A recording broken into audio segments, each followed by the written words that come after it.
Vamos a comenzar observando cómo se abordó el problema. El problema es clasificar 5 tipos de leones marinos. Tenemos dos imágenes en nuestro conjunto de datos, una que viene sin etiquetar y otra viene etiquetada. Voy a apoyarme de este editor de imágenes para observar aquí cómo es que vienen editadas. Aquí cada león marino tiene un puntito, ¿no? Entonces ya vienen etiquetadas. Lo que se realizó entonces en un primer momento, se pensó en hacer una segmentación o por tonos. Entonces quedarían segmentados todos los tonos que fueran en un rango de este tipo, de la calidad de las imágenes, de la tonalidad de los leones marinos. Sin embargo, de este lado pues podemos ver que se llega a confundir un poco con esto y eso nos causa un problema. Entonces no se logró hacer por ese sentido, y lo que se hizo en ese entonces es, en primer lugar, el preprocesamiento que se realizó. Podemos ver que nuestras imágenes originalmente vienen en 4992 píxeles de ancho por 3328 de alto, y también podemos ver que nuestro objeto de interés, que es cada uno de los leones, es muy pequeño en la imagen. En primer lugar, se pensó en hacer una reducción a unos 1000, supongamos, a unos 1000, de hecho más bien más pequeño, como a 500, ¿no? Pero ¿qué pasa cuando nosotros hacemos tan pequeña la imagen? Como nuestros objetos de fondo son pequeños, tal vez aquí en el editor de imágenes no se alcance a distinguir, pero se va perdiendo calidad. Entonces cada león marino va siendo representado por menos cantidad de píxeles y se va reduciendo. Entonces la información se va perdiendo, y como son tan pequeños, ya no se tiene la misma cantidad de información. Aquí en el editor lo suaviza un poco, pero de fondo, en la imagen de verdad, se alcanza a percibir cómo cada león marino va siendo con menos cantidad de píxeles y se va perdiendo esa información. Entonces, para evitar eso, pues solamente se redujo en un ancho de 2000 píxeles, manteniendo la proporción de la imagen, ¿no? Y ya tenemos aquí una imagen reducida, fue el preprocesamiento que se realizó, se redujo a 1000. Ahora se definió un umbral de color para cada clase. Entonces lo que se hace después es ir buscando en la imagen, para la clase 0, por ejemplo, que son los rojos, buscar la tonalidad, esta tonalidad, y cuando encuentre una tonalidad roja de este estilo, encuentra las coordenadas y por medio de un radio que nosotros definimos de acuerdo al tamaño, porque la clase es proporcional con el tamaño. ¿Esto qué quiere decir? Una clase de los rojos son más grandes, como pueden ver, y los verdes, que son los más pequeños, los leones marinos más pequeños, tienen un radio menor. Entonces para los rojos se define un rango, y así con cada clase. Los cafeses son un poco más pequeños, los azules, que son juveniles, se van reduciendo, y entonces tenemos que cada clase tiene un tamaño, y ese tamaño se define como un radio. Entonces a cada clase se define un radio. Cuando el programa encuentre este punto rojo, va a extraer este fragmento en un radio y lo va a guardar. ¿Ok? Vamos a poner acá otro rojo para ver cómo es lo que se hace después. Vamos a poner aquí otro rojo. Así, encuentro un rojo y extrae en un radio ese fragmento. Voy a ver si lo puedo.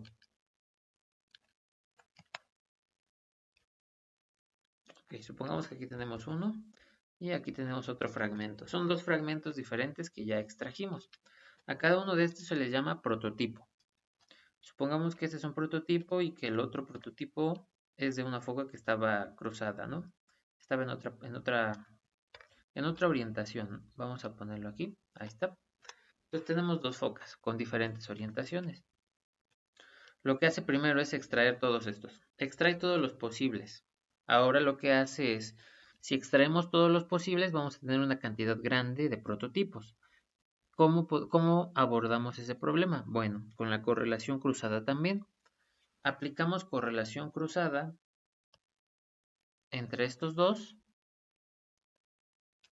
y ¿qué hace? La correlación cruzada entre estos dos nos va a dar un valor. Supongamos que nos da un 10. Entonces tenemos un 10 de correlación cruzada. ¿Qué quiere decir? Que cuando este hace la correlación cruzada con este, se parecen solo 10, solo en 10, en un 10%, digamos, y es muy bajo, ¿no? Entonces nosotros definimos un umbral. Ahora supongamos que se extrae uno que tiene la misma orientación. Si este junto con este se hace la correlación cruzada, probablemente, es probablemente, ¿no? Probablemente nos dé un 50% de correlación. Entonces, cuando nosotros definimos un umbral, supongamos que lo definimos en 45, se van probando todos los prototipos con cada uno, todos contra todos. Cuando alguno encuentre que su correlación es mayor a 45, los vamos a unir por medio de el promedio o la media. Entonces este junto con este, con operaciones de NumPy, se obtiene la media. Y entonces al final nada más nos queda la unión, que sería una media de ese prototipo. De esta manera estamos reduciendo la cantidad de prototipos. Porque supongamos que tenemos 80 imágenes, que fue con las que se entrenó, 80 imágenes de entrenamiento, tendríamos muchos prototipos. Para reducir esta cantidad de prototipos, se aplica correlación cruzada entre ellos. Los que tengan un valor mayor a un umbral definido previamente se van a unir. ¿Y cómo se unen? Por medio de la media. Vamos a ver rápidamente cómo es que se almacenó esto. Definimos un diccionario que se llama etiquetas de color. Tiene cada una de las clases, del 0 al 4. Esto de aquí es el rango de colores en el que se encuentran. Esto define colores rojos, este de acá define colores verdes. Están en un formato BGR. Y de este lado tenemos nuestro radio. Vemos que para las clases para la clase 0, que es la roja, tenemos un radio más grande. Entonces se extrae un fragmento más grande para formar nuestros prototipos. Y para los leones marinos pequeños, nada más sacamos un radio de 7 píxeles a la derecha, 7 a la izquierda, y de ese tamaño sería el fragmento que se extraería. De esta manera podemos extraerlos. Una vez que se extraen, se sigue almacenando de este lado información. Esto de acá es para dos imágenes. Se probó y, por ejemplo, para la primera imagen de prueba tenemos estos valores de correlación normalizada. El valor máximo que se llega a tener de todos los prototipos es 2.7 por 10 a la menos 6, el mínimo es 7.3 por 10 a la menos 7 y el máximo es, y la media de todos los valores máximos para cada prototipo es 1.8 por 10 a la menos 6. Esto es para la primera imagen y esto para la segunda imagen, para la clase 0. Entonces aquí se va variando el valor que va en este lugar.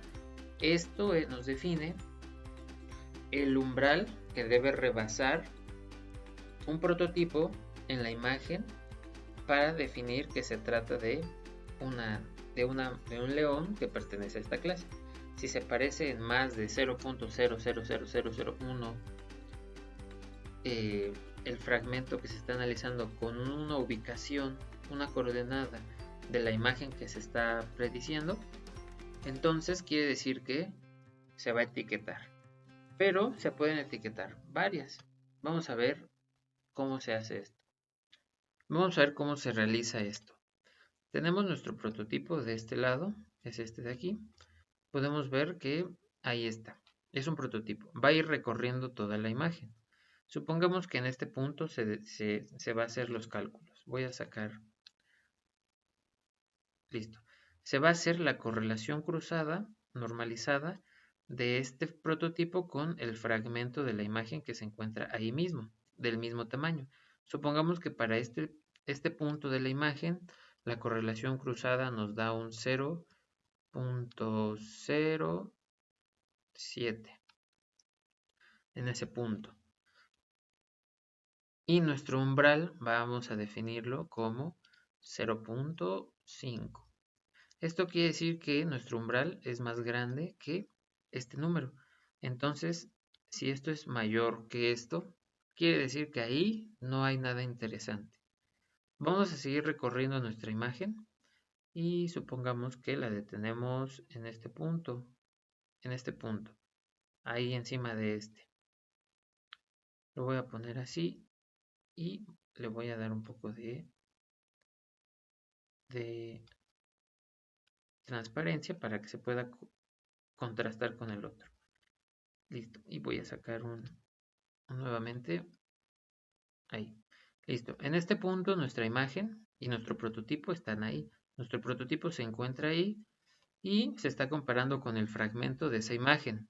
Se obtiene la correlación cruzada y para ese punto nos da un 0.7. Y habíamos definido que nuestro umbral era 0.5. Entonces, como este es mayor que nuestro umbral, quiere decir que ahí hay algo interesante, que hay una correlación grande, entonces quiere decir que se está pareciendo. Se está pareciendo el prototipo con lo que está en la imagen ahí. Entonces, vamos a sacar las coordenadas de ese punto. Entonces, supongamos que acá tenemos nuestra coordenada Y y nuestra coordenada X. Y la guardamos. Esta la guardamos porque nos va a interesar para un futuro. ¿Ok? De esa manera es que se realiza esto. Supongamos que nos vamos más para acá y en ese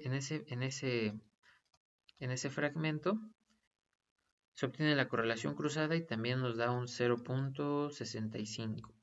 También nos está dando información interesante, pero es un lugar muy cercano. Para evitar esto, se define un radio donde las coordenadas no pueden estar juntas. Si hay una coordenada aquí y otra coordenada acá, se descarta una de las dos y nada más se mantiene una.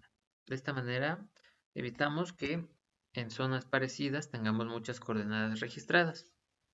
Y hasta ahí, hasta ahí. Lo único que se hace al final es, se muestran esas coordenadas en la imagen y se imprime un cuadro envolvente del radio definido para establecer que ahí hay un objeto parecido al prototipo.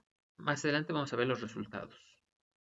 Vamos a observar los resultados obtenidos. Esta es una imagen de prueba con un umbral de correlación máximo, es decir, es más estricto y solamente está pasando ruido.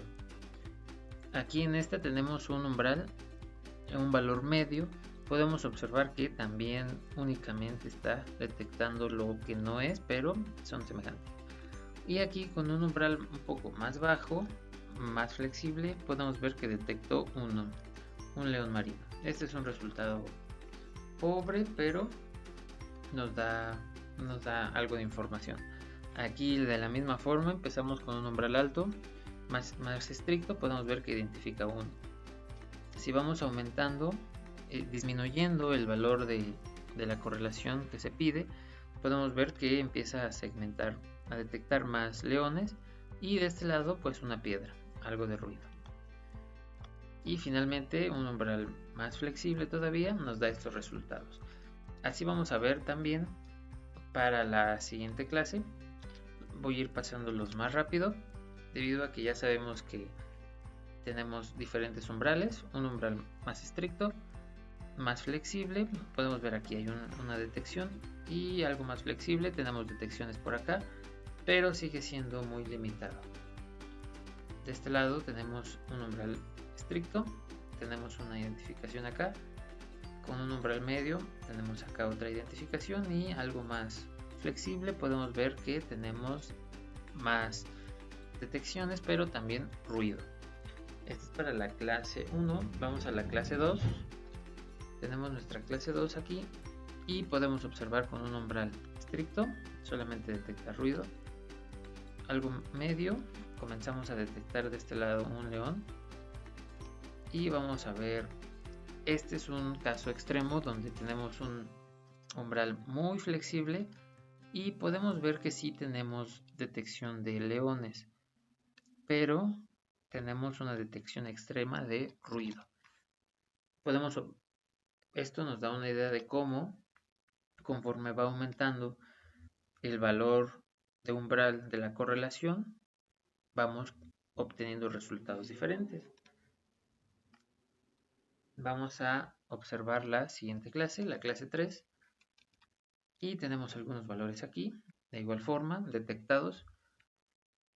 Aquí no tenemos, aquí tenemos 1, ese es un umbral que es más estricto. Tenemos ahí un juvenil, un león juvenil, y vamos aquí, tenemos otra segmentación. Aquí está detectando un juvenil, es correcto. Aquí está detectando algo que no tiene que ver. Aquí está detectando uno de la clase 0. Este parece ser que sí es juvenil, este no. Entonces va haciendo una detección aproximada. Este de acá parece que también es juvenil, lo hizo bien.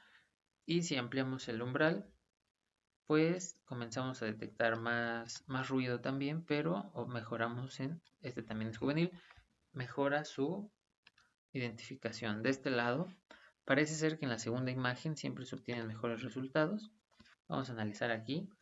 Tenemos aquí un juvenil, es correcto. Y de este lado también tenemos un juvenil. Y ya, me parece. Entonces estamos viendo cómo va cambiando. Vamos rápidamente a la última clase. En esta ocasión, como nada más había 2 imágenes para donde había leones marinos de los más pequeños, se tuvo que utilizar la otra imagen para entrenamiento y nada más utilizamos una imagen para clasificación. En este caso tenemos aquí que está muy estricto, entonces no detectó nada. Aquí en un umbral medio solamente detectó 1 y parece ser que sí lo hizo bien. Y un ruido por acá. Y vamos a ver el umbral más bajo y vamos a analizar más a fondo esta. Tenemos aquí, vamos a ver qué tanto clasificó bien. De este lado clasificó una sombra, está mal, pero también tenemos buenas clasificaciones. Por ejemplo, aquí tenemos uno bien clasificado, acá tenemos otro bien clasificado, acá tenemos otro. Y son algunos, pero podemos ver que acá hay otros que deberían estar clasificados en esta y no lo están. ¿Qué hay que hacer? Bueno, lo ideal es buscar para este tipo de clasificación con correlación cruzada, tenemos que buscar un equilibrio entre, en primer lugar, cómo fuimos obteniendo los prototipos. Tal vez tenemos que aumentar la cantidad de prototipos. Y la otra característica que hay que mover es la correlación, el valor del umbral con el que estamos detectando, para obtener algo que sea bueno. Vamos a contestar algunas preguntas. ¿Por qué consideran que fue tan difícil segmentar los objetos de interés? Bueno, vamos a apoyarnos de la siguiente imagen. Tenemos aquí la imagen de los leones marinos. Y como pueden ver, por ejemplo, vamos a los más pequeños. Están casi del mismo color de la arena. Hay muchas tonalidades semejantes en esta con respecto a los leones marinos. Es incluso por su forma natural de camuflarse. Y de este lado tenemos tonalidades similares también. Entonces parte de la segmentación tiene que ver con eso. Además, los objetos de interés, que son los leones marinos, son muy pequeños. Ya se había dicho que se había intentado segmentar por un rango de color, pero la mayoría son semejantes. Tal vez con una segmentación K-medias podría ser una alternativa. Sin embargo, lo ideal sería una segmentación por medio de algún modelo entrenado. ¿Cuáles son las principales limitaciones del algoritmo? Platiquemos cada resultado.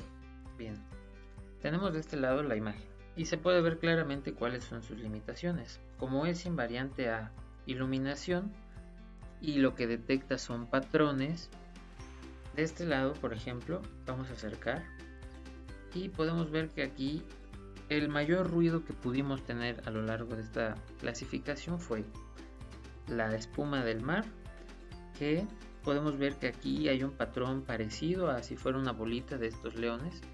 Aquí también, como si estuviera acostado un león. No son la tonalidad, pero tal vez se aproximan un poco, pero el patrón que sigue cada píxel para formar esa silueta es muy parecido. De este lado también tenemos ruido en las sombras que tenemos aquí en la montaña de este lado. Esa es la principal desventaja, la invarianza a la iluminación, que provoca que se creen este tipo de ruidos. Observamos también que, como cuando estábamos analizando los resultados, nos dimos cuenta que los mejores resultados varían de acuerdo a la cantidad de correlación cruzada del valor que le demos. Mientras más alto es ese valor, se va reduciendo también este ruido, pero nos deja de segmentar estos, pues los leones marinos también. Va dejando de segmentar algunos, va dejando de identificarlos, pero también disminuye el ruido. Y cuando tenemos un valor más bajo, es más flexible, entra también más ruido, pero también entran más leones marinos. Entonces, aquí hay que encontrar el valor que maximice la cantidad de leones marinos identificados y minimice la cantidad de ruido. Algunas propuestas para mejorar esto, pues la principal sería entrenar un modelo para de manera manual, etiquetado y segmentación manual. Se entrena un modelo como YOLO y se pone a segmentar y ya nos va a segmentar de una manera más ideal los leones marinos, que son el objeto de interés. Otra alternativa que se me ocurrió mientras estaba pensando en el escenario en que se tomaron estas fotografías es que si el camarógrafo está en el helicóptero, tal vez es un helicóptero o un dron, se le añada un sensor térmico y de esta manera tendríamos una imagen perfectamente funcional como máscara que nos ayudaría a segmentar aquellos que son seres vivos, en este caso leones marinos, y que tienen una temperatura diferente a lo demás. Y aprovechando esa ventaja, en el momento en que se captura la foto, de hecho, si se implementa el software en ese sistema, se podría identificar en tiempo real de una manera más eficiente lo que sería cada clase de león marino.